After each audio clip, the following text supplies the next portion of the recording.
Така, това е вече третото видео. Този път обаче ще наблюдаваме линейните напрежения на двигателя. Като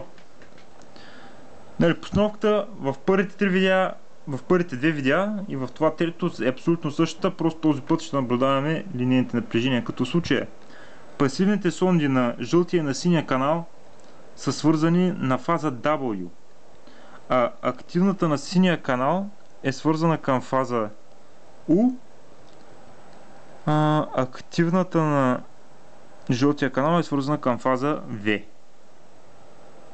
Ето се вижда даже.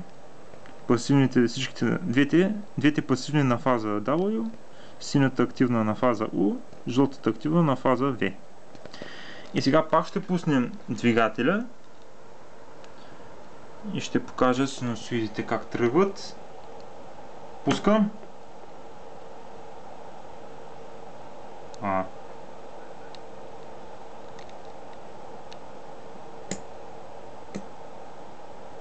Извинете, трябваше да обърна просто посоката.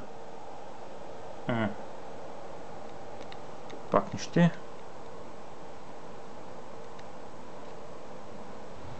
Що? Да, не е докърмяло нещо.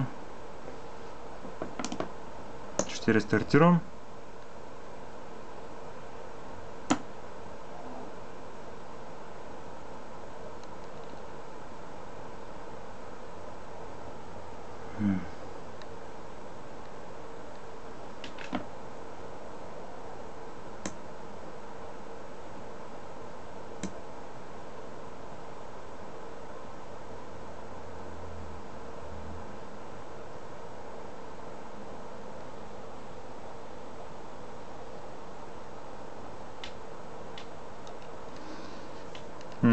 Нищо стана.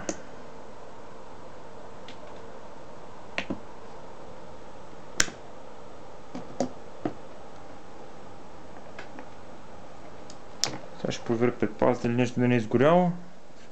И после ще се върна с четвърто видео. Да видим къде е